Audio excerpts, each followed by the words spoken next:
Hello అండి, ఈరోజు మనం నవరాత్రి ప్రసాదాల్లో భాగంగా కట్టె పొంగలి ఎలా తయారు చేయాలనేది నేర్చుకుందాం. కట్టె పొంగలికి కావాల్సిన పదార్థాలు: బియ్యం, పెసరపప్పు, మిరియాలు, అల్లం, పచ్చిమిర్చి, కరివేపాకు, జీలకర్ర, ఉప్పు, కొంచెం ఇంగువ.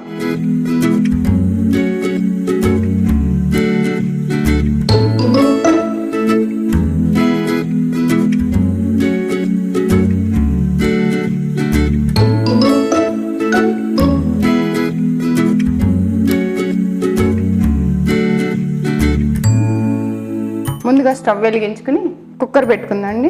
పొంగల్ 2 రకాలుగా చేస్తారు. ఒకటి తిరగమాత ముందు వేసేసి పప్పు బియ్యం కలిపి చేస్తారు.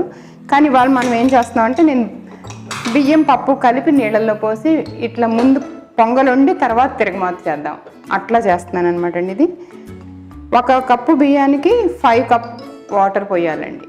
ఇది ప్రెషర్ వచ్చిన తర్వాత ఒక 10 మినిట్స్ సిమ్లో పెట్టాలండి. బాగా పొంగలి ఎంత మెత్తగా అయితే అంత బాగుంటుంది. ఇది సిమ్లో పెట్టి 10 నిమిషాలు అయిందండి. దీన్ని ఇప్పుడు ఆఫ్ చేసేద్దాం. స్టవ్ ఆఫ్ చేసేసి కుక్కర్ ఓపెన్ చేద్దాం.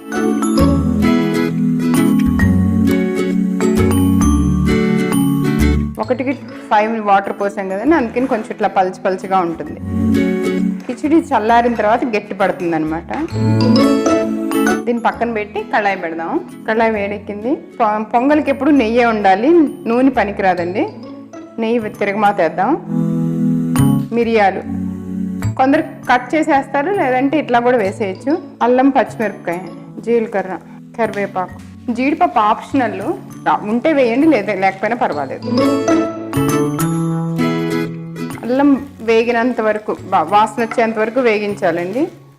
వేగింది, ఇలా బ్రౌన్ కలర్ వచ్చినాయి. ఇప్పుడు స్టవ్ ఆఫ్ చేసేద్దాం. ఇంకా స్టవ్ ఆఫ్ చేసేసి ఈ తిరగమాతని పొంగల్లో కలిపేస్తాయి. తిరగమాత వేగింది కదండి, చూడండి దీంట్లో కలిపేద్దాం. ఇది తిరగమాతను బాగా కలిపి సర్వింగ్ బౌల్లోకి తీసి అమ్మవారికి నైవేద్యంగా పెడదామండి. పొంగల్ తయారైంది.